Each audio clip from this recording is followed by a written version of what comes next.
Hello guys. So I know a lot of you guys gonna have problems where this light right here is gonna turn on, this light's gonna turn on, and this light's gonna turn on. So we're gonna have these three lights turn on. So 1, 2, and 3. It's for pressure sensor that's in there. That's the pressure sensor. The code usually comes if the sensor is bad or the line is plugged, right? Or we don't have any vent going outside, or we're not having enough suction, from like maybe this thing is blocked up, or maybe something is blocked up from right here. You know what I mean? So a lot of these guys explaining things they're not, fixing properly. So I already did the job already. And I already tried to change the sensor because I thought the sensor was bad, but the sensor was fine. Everything here was fine. And I just noticed the fan was making some sort of weird noise. Like after a little while, it was acting all weird. But it was fine. It was still running. It ran for for a long time. This is the heat sensor. When it gets too hot, it'll shut off that switch over there again, and it won't run. If there's overheating or something like that. But we had a problem today with just those three lights. So pressure sensor light. The line was fine, not blocked. The sensor was fine, not bad. I bought a new one right here, fucking $100. Waste of money. They won't even sell it to you.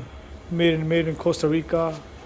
This is the part number or whatever if you guys need it, And it wasn't the bad sensor, still have the sensor now. The problem was the fan that's inside this turbine here got a lot of dirt on it. Like it was filled with dirty laundry material, whatever it was, dust or whatever. I'm just making my new basement here. So what happened is I think they were working over here, causing a lot of dust, and dust got on the fan, and the fan got dirty. And then when the fan get dirty, it didn't want to work. Like it'll run every couple seconds, that'll come on. I'll block this. I'll block these two guys here. It'll cause enough vacuum for the fan to suck in air and then turn my heater on. But I was using it like that for a couple of days. Like if you really want to have an emergency, don't take this pipe off because this is this goes outside, it has fumes. You don't want to leave it open in your house. If you open this, it'll work right away. But if you take this off, it's dangerous for you. He'll kill you. So what I usually do is I block one first, like that, and then see if it works. Then I block another one, like that, two of them at the same time, and then leave one open on the other side, and it works.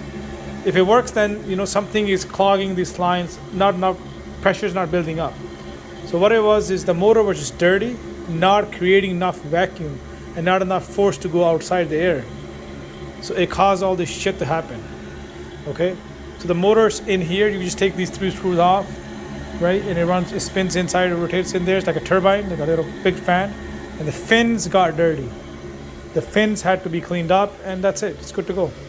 Running very nicely. I know a lot of guys may be looking for help.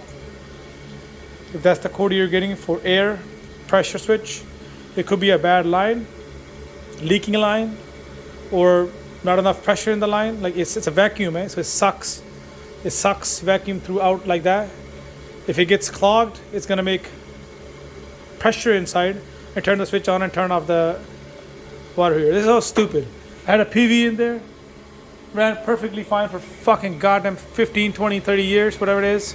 And now this stupid thing we put a new one in and it's acting all weird already within a week. So I hate these new systems with sensors and shit on it, but yeah, it is what it is. So this line in here gets clogged, this line gets clogged, sensor gets bad sometimes. But sensor was working fine, it's the same sensor, I have a new one, it didn't work. I just had to clean this fan. Clean the fan, good to go. You gotta take your time, okay? You gotta like a nail or something. You gotta really go inside the fan in there, take everything apart and just take it outside, put it on the bench and do it. Save some money. It's a fucking $2,000 goddamn water heater.